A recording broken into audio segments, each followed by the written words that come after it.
To our channel. இது பாத்தீங்கன்னா நம்மளோட நியூ vlog சேனல். பழைய சேனல் என்னாச்சுன்னு பாத்தீங்கன்னா சம் அல்காரிதம் ப்ராப்ளம்னால வேற வழியே இல்லாம விட்டுட்டு இந்த நியூ சேனல் ஸ்டார்ட் பண்ண வேண்டியதா போயிடுச்சு. அதனால தான் இந்த சேனல் வந்து ஸ்டார்ட் பண்ணிருக்கேன். ஸோ இந்த சேனலுக்கு உங்களோட சப்போர்ட் ரொம்ப ரொம்ப முக்கியம். மறக்காம நம்மளோட சேனலை சப்ஸ்கிரைப் பண்ணிருங்க.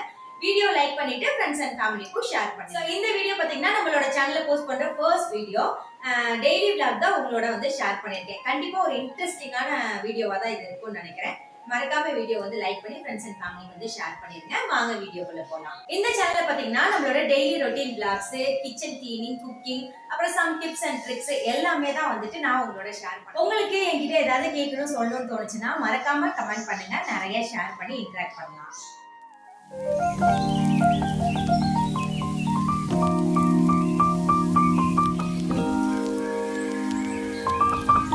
ஹாய் ஃப்ரெண்ட்ஸ், எல்லாத்துக்கும் குட் மார்னிங். எல்லோரும் ஹாப்பியாக ஹெல்த்தியாக சந்தோஷமாக இருக்கீங்கன்னு நம்புகிறேன்.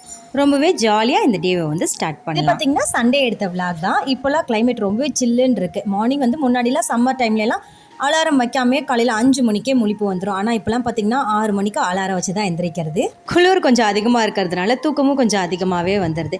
இன்றைக்கி பார்த்திங்கன்னா சண்டே தானே, கொஞ்சம் லேட்டாகவே எந்திரிக்கலாம் அப்படின்னு சொல்லி தான் நினச்சிட்டே தூங்கிட்டு இருந்தேன். ஆனாலும் மார்னிங் பார்த்திங்கன்னா 2-3 நாளாக தொடர்ந்து அந்த 6 மணிக்கு அலாரம் வச்சு எந்திரிக்கும் அதே டைமுக்கு எந்திரிச்சிட்டேன்.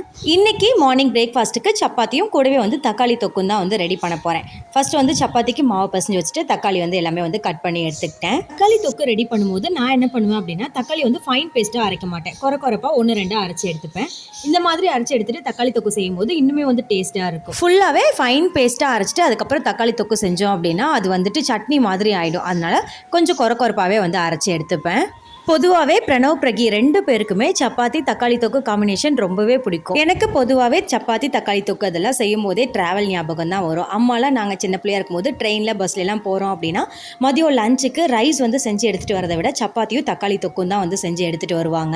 மதியம் லஞ்சுக்கு பொதுவாகவே எல்லோரும் தயிர் சாதம், புளி சாதம், லெமன் சாதம் இந்த மாதிரி தான் வந்துட்டு ட்ராவல் டைமில் எடுத்துகிட்டு வருவாங்க. ஆனால் எங்கள் வீட்டில் பார்த்திங்கன்னா எல்லாருமே வந்து இந்த சப்பாத்தி தக்காளி தொக்கு காம்பினேஷன் ரொம்ப பிடிக்கும். அதுதான் வந்து ட்ராவல் டைமில் கேட்போம். ஸோ அதனால் அம்மா எப்போவுமே ட்ராவல் பண்ணும்போது சப்பாத்தியும் தக்காளி தொக்கும் தான் வந்து எடுத்துகிட்டு வருவாங்க. பிரகிக்கு இப்போ தான் 2 வயசு ஆக போகுது. ஆனால் இப்போவே அவன் வந்து நல்லா ருசியாக சாப்பிட்டுட்டு பழகிறான். நல்லா மொறுன்னு இருக்கிறது, எண்ணெயில் பொரிச்சது, இந்த மாதிரி ஐட்டம்லாம் தான் அவனுக்கு வந்து ரொம்பவே வந்து பிடிக்குது. அந்த லிஸ்ட்டில் பார்த்தோன்னா எப்போவுமே இந்த சப்பாத்தியும் தக்காளி தொக்கும் இருக்கும். நான் எப்போவுமே சப்பாத்தி போடும்போது ட்ரையாங்கிள் சப்பாத்தி தான் வந்து ரெடி பண்ணுவேன். எந்த மாவாக இருந்தாலும் கொஞ்சமாக உப்பு சேர்த்துட்டு பச்சை தண்ணி தான் ஊற்றி பசஞ்சு எடுத்துப்பேன். சப்பாத்திக்கு மாவு தேய்க்கும் போது எப்பவும் போல் வந்துட்டு ரவுண்டாக வந்து தேய்ச்சிட்டு அதுக்கப்புறம் வந்து நடுவில் பார்த்திங்கன்னா ஆயில் கொஞ்சமாக அப்ளை பண்ணிக்கலாம். எல்லா பக்கமும் படுற மாதிரி தேய்ச்சி விட்டுட்டு ஃபஸ்ட்டு ஒரு மடிப்பு, திரும்ப இன்னொரு மடிப்பு மடிச்சுட்டு அதுக்கப்புறம் ட்ரையாங்கிள் ஷேப்பில் வந்துடும். அதுக்கப்புறமா தேய்ச்சிட்டு சப்பாத்தி வந்து போட்டிங்கன்னா நல்லா சாஃப்டாக உப்பி வரும். ட்ரை பண்ணி பாருங்கள். சப்பாத்தி தக்காளி தொக்கு மார்னிங் பிரேக்ஃபாஸ்ட் சூப்பராக வந்து ரெடி ஆகிடுச்சு. ஹஸ்பண்டும் சாப்பிட்டுட்டு கிளம்பிட்டாங்க. இன்றைக்கி ஆடி அமாவாசை, அதனால் பார்த்திங்கன்னா ஹேர் வாஷ் பண்ணிட்டு வந்துட்டு அதுக்கப்புறமா விளக்கேற்றி சாமி கும்பிட்டு அதுக்கப்புறம் தான் நான் வந்துட்டு பிரேக்ஃபாஸ்ட் வந்து எடுத்துக்கிட்டேன். இந்த மாதிரி வீட்டில் வந்து விளக்கேற்றி சாமி கும்பிட்டு அதுக்கப்புறம் வீடு ஃபுல்லாக இந்த ஊதுபத்தி சாம்பிராணியோட ஸ்மெல் இருக்கிற மாதிரி ஒரு பாசிட்டிவ் வைப்போட வேலை பார்க்குறதுக்கு எனக்கு ரொம்பவே பிடிக்கும். நீங்களும் இதை வந்து ஃபீல் பண்ணியிருக்கீங்களா அப்படின்னு மறக்காமல் கமெண்ட்டில் சொல்லுங்கள். அன்னைக்கு டே ஃபுல்லாகவே ஒரு பாசிட்டிவ் வைப்போடு இருக்கிற மாதிரி இருக்கும். கிச்சனில் வேலை பார்க்குறக்கும் ஒரு எனர்ஜெட்டிக்காக இருக்கும். சாட்டர்டே சண்டே பிரணவுக்கு ஸ்கூல் லீவு அப்படின்னாலே வீட்டில் இருக்கும்போது எப்போவுமே கிச்சனில் நான் வேலை பார்க்குறேன் அப்படின்னா அப்பப்போ வந்து அட்டெண்டன்ஸ் போட்டுட்டு தான் போவான். ஸோ எனக்கும் பார்த்திங்கன்னா வீட்டில் வந்து தனியாக இருக்கும் அப்படிங்கிற ஒரு ஃபீல் இல்லாமல் இருக்கும். வீட்டில் பசங்க இருக்காங்க அப்படின்னாலே அது ஒரு ஹாப்பி தான்.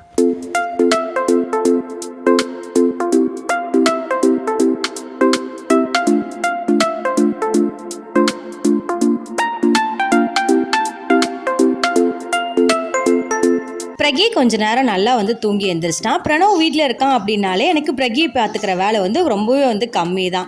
ஏன்னா அவன் வீட்டில் இருக்கான் அப்படின்னா அவனுடைய தான் சேர்ந்து வந்து விளையாண்டுட்டு இருப்பான். ஸோ என்னை வந்து டிஸ்டர்ப் பண்ண மாட்டான்.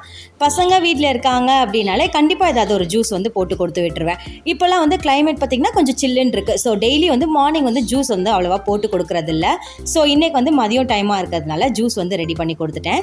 இன்றைக்கி பார்த்திங்கன்னா மஸ்க்மெலன் ஜூஸ் தான் வந்து ரெடி பண்ணி கொடுத்துருந்தேன். இது வந்து சுகர் வந்து கம்மியாக இருக்கும். அதனால் பார்த்திங்கன்னா கொஞ்சமாக பால் ஆட் பண்ணிவிட்டு சுகர் வந்து சேர்த்துக்கிட்டேன். மற்ற ஜூஸ் ஏதாவது போடும்போது சுகர் வந்து ஆட் பண்ண மாட்டேன். ஸோ இந்த ஜூஸ் வந்து இனிப்பு அவ்வளோவா இருக்காது அப்படிங்கிறனால கொஞ்சமாக வந்து சுகர் வந்து ஆட் பண்ணி போட்டு கொடுத்துட்டேன்.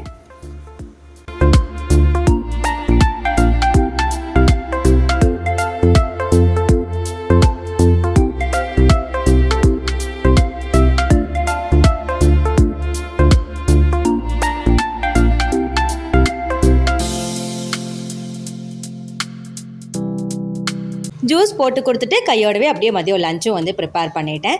இன்றைக்கி ஆடி அமாவாசை. ஸோ சண்டேவாக இருந்தாலுமே நான்வெஜ் கிடையாது, வெஜ் மட்டும்தான். ஸோ சிம்பிளாக ஏதாவது செஞ்சுக்கலாம் அப்படின்னு சொல்லி தான் பிளான் பண்ணியிருந்தேன். சாதம் எப்போவுமே பானையில் தான் வடிப்பேன். இது வரைக்கும் குக்கரில் வச்சதே கிடையாது. சாதம் வைக்கும்போது பானையிலேயே வச்சாலும் சரி, குக்கரில் வச்சாலும் சரி, ஒரு 10 நிமிஷம் முன்னாடியே அரிசி ஊற வச்சுட்டு அதுக்கப்புறமா வந்து வடித்து எடுத்துக்கோங்க. அரிசி ஒரு 10 நிமிஷத்துலேருந்து 20 நிமிஷம் வரைக்கும் முன்னாடியே ஊற வச்சுட்டு வடிக்கிறதுனால அதில் இருக்க முழு சத்தம் ஃபுல்லாக வந்துட்டு சேரும் அப்படின்னு சொல்கிறாங்க. ஸோ இனிமேல் எப்போ சாதம் வடித்தாலும் 10 நிமிஷம் ஒரு 20 நிமிஷம் முன்னாடி அரிசி வந்து தண்ணியில் ஊற வச்சுட்டு அதுக்கப்புறமா வடித்து எடுத்துக்கோங்க. இன்றைக்கி மதியம் லஞ்சுக்கு பாசிப்பருப்பு கூடவே தக்காளி நிறைய போட்டு சூப்பு தான் வந்து வச்சுருந்தேன். அது கூடவே வந்து பொட்டேட்டோ ஃப்ரையும் தான் வந்து ரெடி பண்ணியிருந்தேன். சாம்பார்லாம் வைக்கலான்னு சொல்லிட்டு தான் பிளான் பண்ணியிருந்தேன். நான் ஹஸ்பண்ட் பார்த்திங்கன்னா சாம்பார் சுத்தமாக பிடிக்காது. இன்றைக்கி சண்டேனால ஹஸ்பண்ட்க்குமே வந்து லீவு தான். ஸோ வந்து ஈவினிங் எப்போவுமே வந்து வெளியே போகிறோம் அப்படின்னு சொல்லிட்டாலே போதும், குயிக்காக எல்லா வேலையும் முடிச்சுட்டு சீக்கிரமாக வந்து கிளம்பிடுவேன். சண்டே ஒரு நாள் தான் ஹஸ்பண்டும் சரி பையனும் சரி வீட்டில் வந்து இருக்காங்க. எல்லோரும் சேர்ந்து ஒன்றா வீட்டில் இருக்கோம். அன்றைக்கும் வந்து நம்ம ஃபுல்லாகவே டைம் வந்து கிச்சன்லேயே ஸ்பெண்ட் பண்ணிகிட்டு இருந்தோம் அப்படின்னா அவங்க கூட டைம் ஸ்பெண்ட் பண்ணுறது ரொம்பவே கம்மியாயிரும். அதனால சண்டே அப்படின்னாலே பொதுவாகவே வந்து கொஞ்சம் சிம்பிளாகவே செஞ்சுட்டு அவங்களோட சேர்ந்து வந்து டைம் வந்து ஸ்பெண்ட் பண்ணிகிட்டு இருப்பேன். கொஞ்சம் குயிக்காகவே எல்லா வேலையுமே முடிச்சிருவேன். சண்டே ஒரு நாள் மட்டும்தான் எல்லோரும் ஒன்றா உட்காந்து டிவி பார்க்குறது, ஒன்றா உட்காந்து சாப்பிட்றது, இது எல்லாமே நடக்குது. ஸோ அந்த டேவை மிஸ் பண்ணக்கூடாது இல்லை. உருளைக்கிழங்கு பார்த்திங்கன்னா ரொம்ப பொடியாக கட் பண்ணாமல் கொஞ்சம் பெருசாக கட் பண்ணிவிட்டு உப்பு மிளகாத்தூள் 2 மட்டும் போட்டுட்டு நல்லா வந்து ஃப்ரை பண்ணி எடுத்துருவேன். இதனால் மொறுன்னு டேஸ்ட் வந்து சூப்பராக இருக்கும். ஃபைனலாக ஒரு 2 பல் பூண்டு மட்டும் போட்டு இறக்கிட்டோம் அப்படின்னா டேஸ்ட்டு சூப்பராக இருக்கும். இன்னொரு பக்கம் தக்காளி சூப்பும் வந்து சூப்பராக ரெடி ஆயிடுச்சு. ஸோ மதியம் லஞ்சுக்கு சுட சுட சாதம், தக்காளி சூப்பு கூடவே வந்து உருளைக்கிழங்கு ஃப்ரை.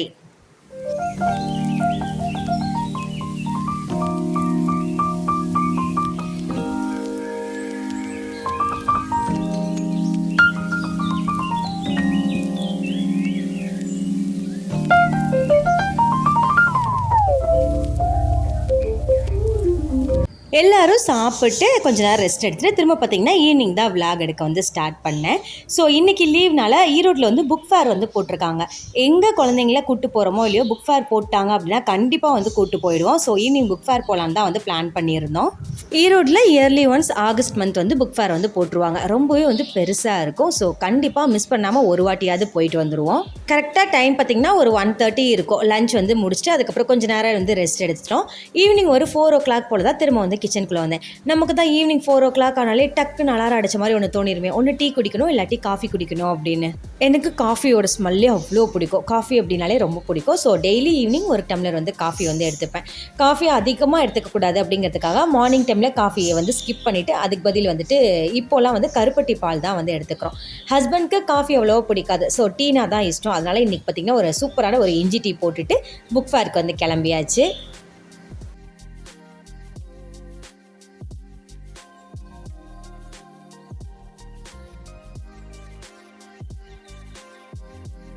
எங்கேயாவது வெளியே கிளம்புறோம் அப்படின்னு சொல்லிட்டா போதும், பிரணவ் பிரகி 2 பேரையும் கையிலே பிடிக்க முடியாது. ஒரு ஜாலி மூடோட 2 பேரும் வந்து கிளம்பிடுவாங்க. ஸோ ஹாப்பியாக எல்லோரும் வந்து புக் ஃபேருக்கு வந்து கிளம்பியாச்சு. நம்ம இப்போ வீடியோட எண்டுக்கு வந்தாச்சு. வீடியோ வந்து ரொம்பவே இன்ட்ரெஸ்ட்டாக இருந்திருக்கும்னு நினைக்கிறேன். மறக்காமல் நம்மளோட சேனலை வந்து சப்ஸ்கிரைப் பண்ணிடுங்க. வீடியோ லைக் பண்ணிவிட்டு ஃப்ரெண்ட்ஸ் அண்ட் ஃபேமிலிக்கும் ஷேர் பண்ணுங்கள்.